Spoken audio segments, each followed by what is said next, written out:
Malipayong adlaw sa grasya sa ato mga kaigsuonang Kristohanon o mga katawhan nga matuuhon niining Martes sa Oktaba sa Pasko sa pagkabanhaw sa Ginoo. Nindot kayo ang pulong sa Ebanghelyo, ang Ebanghelyo nga atong pamalandungan aron karong adlaw. Ani kita mo patigong sa mga pulong nga nakaila o nailhan. Nakaila o niya nailhan. Paharis gini sila. Kay sa Ebanghelyo karon, pagtawag sa itong Ginoong Jesucristo sa ngan ni Santa Maria Magdalena o Maria, nakaila si Santa Maria Magdalena kang Jesus. Unya, may tawag usab in return, may ingon usab si Maria Magdalena nga Rabboni, nga sa ato pa magtutudlo or master. Ngano na yun ani mali? Tungod kay nakaila si Maria daan sa itong Ginoong Jesucristo sa panahon nga siya gidawat sa Ginoong Jesucristo kung nahimo siya nga kaabag sa ministry sa Ginoong Jesus. So nailhan ang daan si Santa Maria Magdalena sa itong Ginoong Jesucristo.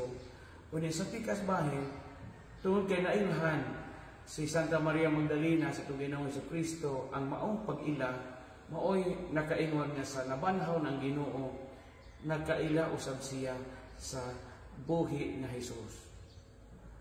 Sa ato pong kinabuhi, mausap kini ang labing importante.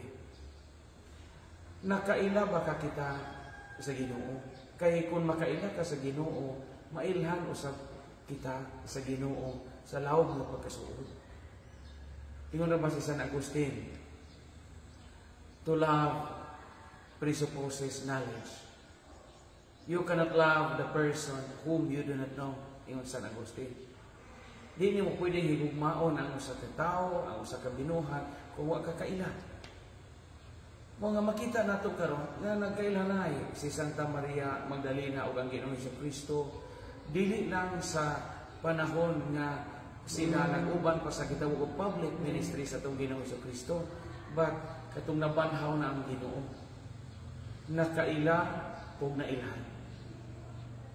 Pamandungan nato ni. Nakaila ba ka kita sa Ginoo sa itong kinabuhi sama ni Santa Maria Magdalena? Unya, sa itong paminaw, nailhan ba ka kita sa Diyos?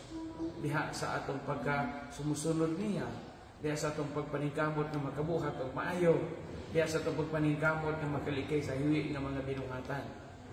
Kinahanglang mailhan kita sa Diyos, kay matod pa kita iyang mga anak na sinago o ang atong ngalan na kulit naman diha sa iyahang palad.